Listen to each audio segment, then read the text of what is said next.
Hey there, listeners. Ready to dive deep into the world of PLS papers, especially those in electronic commerce research? That's a hot topic for sure. Yeah, lots of folks are curious about ECR's super rigorous standards, why they seem to scrutinize PLS papers more closely. Right. Well, good news is we've got a fantastic guide for today's deep dive. Oh, A paper by J. Christopher Westland. He's from the University of Illinois, Chicago. okay. Published back in July 2023. Title's pretty straightforward.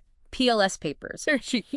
It really digs into the reasons behind ECR's tough stance on this. So we'll unpack those reasons together, get a clearer picture of PLS methodology and how it all plays out in e-commerce research. Sound good? Sounds great. Awesome.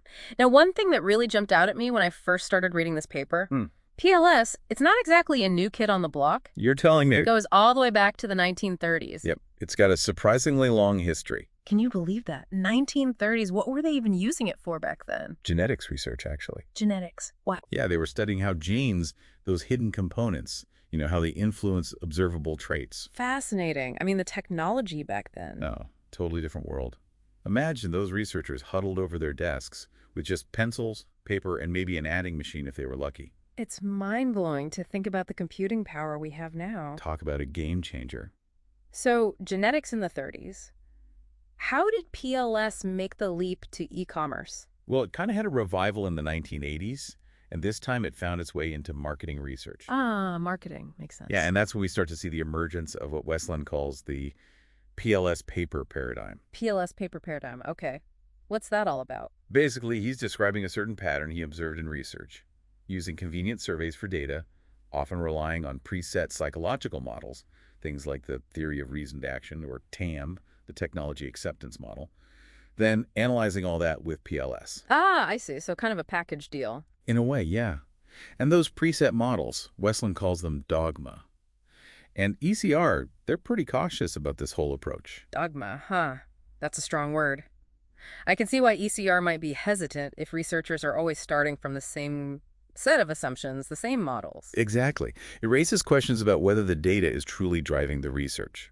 Like, are you really letting the data speak for itself, or are you kind of forcing it to fit a predetermined mold? That's a key concern. It's not that those models are bad in themselves, Right. but they might not be the best fit for every research question, ECR actually specifically calls for more custom-tailored models that really match the specific nuances of e-commerce. So it's less about PLS itself and more about how it's being applied and the models being used in conjunction with it. Right on. And Westland, he outlines 11 specific reasons why ECR takes this stricter approach. 11 reasons. Wow. Okay, we've got a lot to cover. Yeah, we do. Let's start with the first one. What's the biggest red flag for ECR when it comes to PLS papers? One of their primary concerns is whether you can really assess the entire research model. See, with PLS, often dealing with these complex networks, multiple concepts all interconnected. Ah, those intricate webs of relationships. Exactly. So ECR, they put a big emphasis on holistic testing, meaning your sample size needs to be robust enough to not just confirm valid relationships, but also rule out invalid combinations. So it's not enough to show that your model works in some way. You need to make sure that it's the best possible representation of the data, right? That's the idea. You want to ensure your findings are reliable, not just a fluke because of a small data set.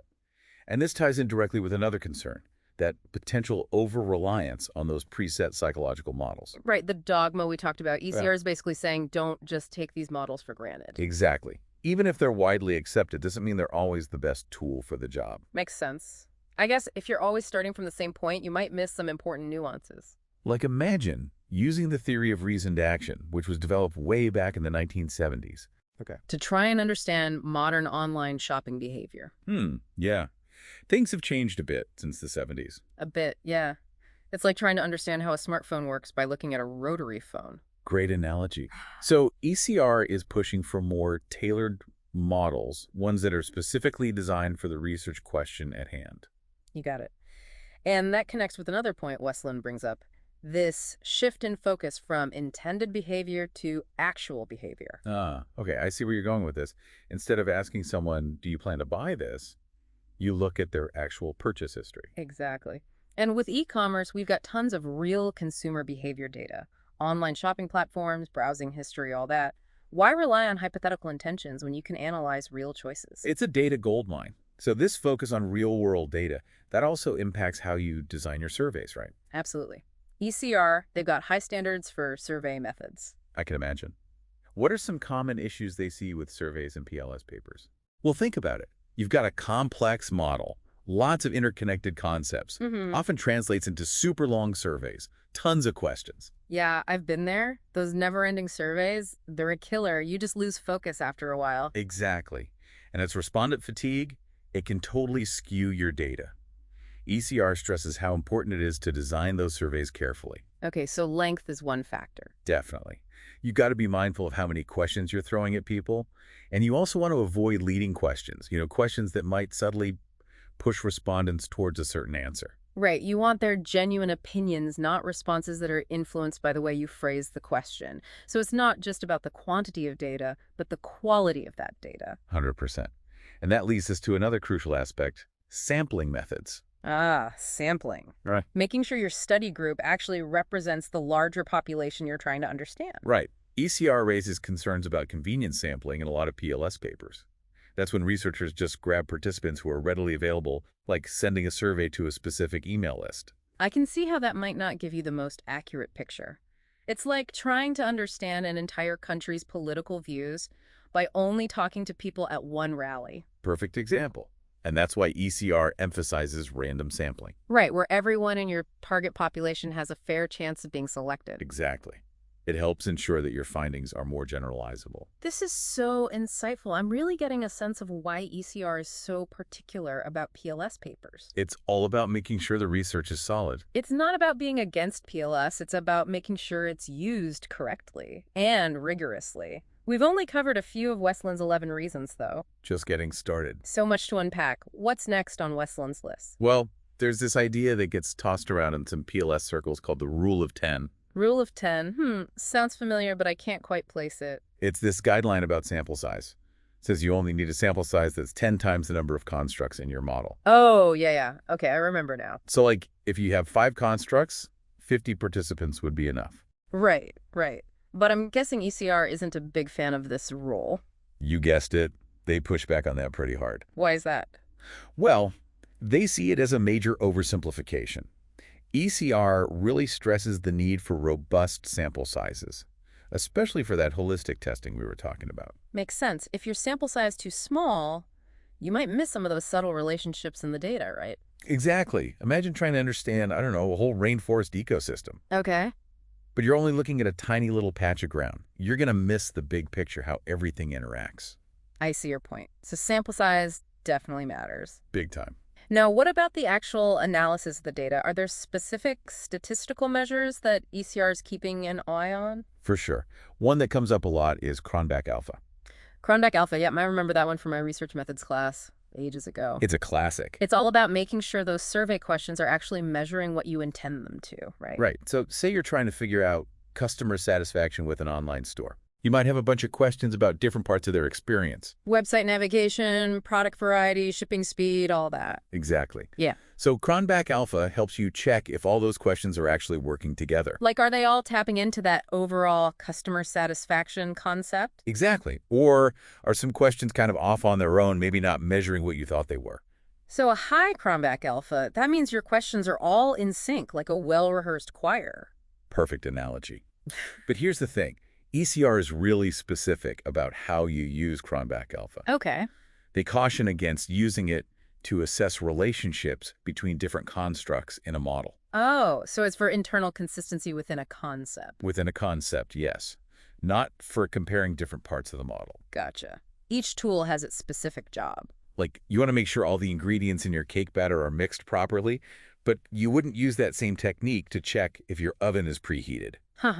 Makes sense. Different tools for different tasks. So Cronbach alpha, that's one thing on ECR's radar. What else? Another big one is data availability and replicability. Ah, transparency. That's so important, especially in a field like e-commerce where things are changing so fast.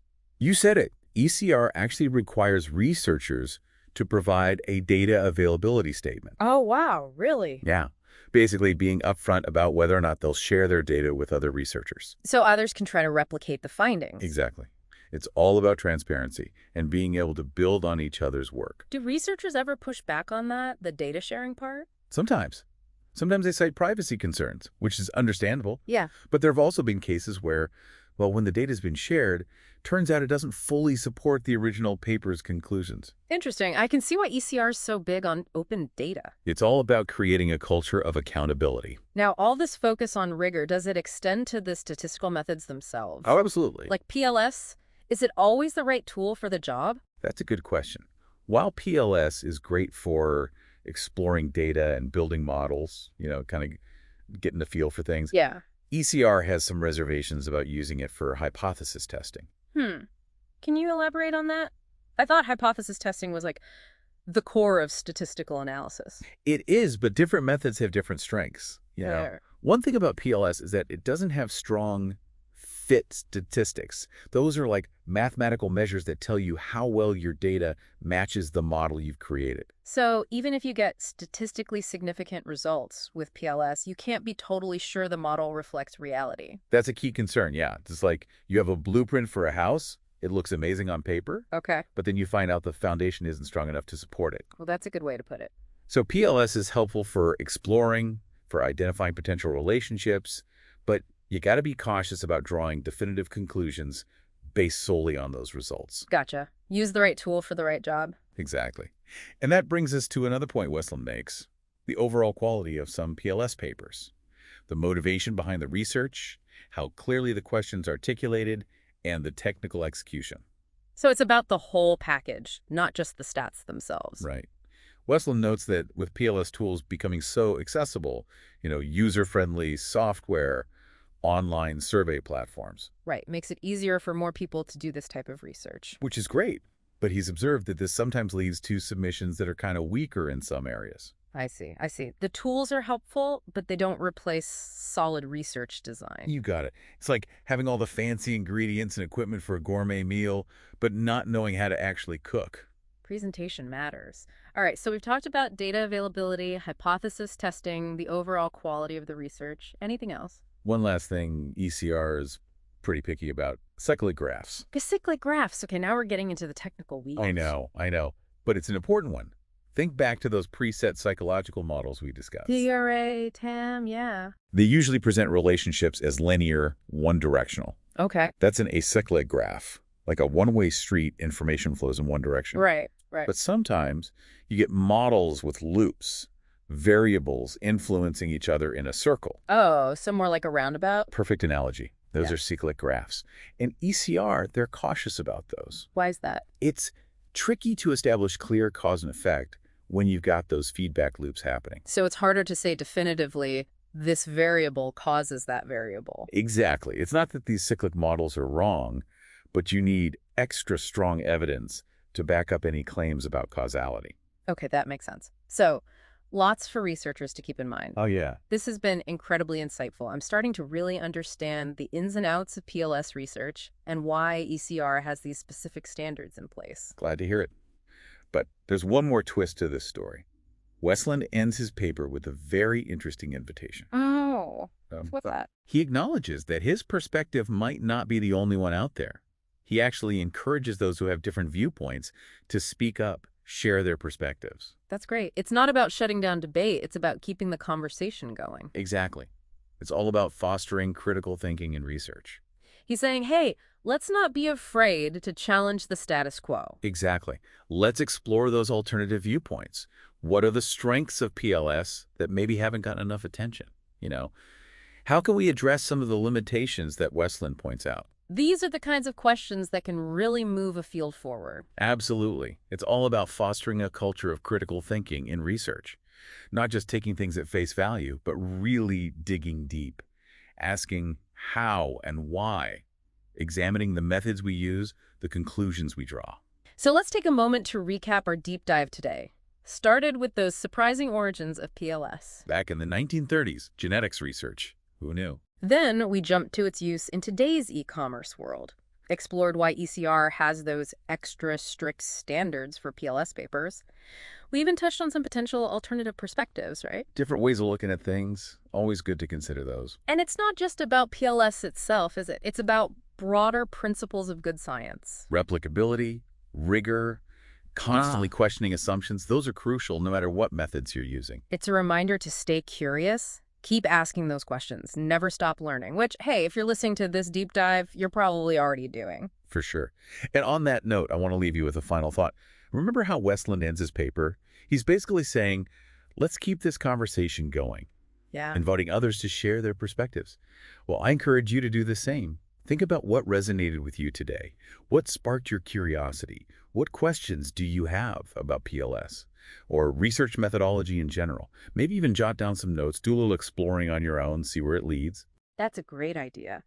Who knows, maybe your insights will be the ones that spark the next big debate in e-commerce research. Until next time, keep diving deep and never stop questioning.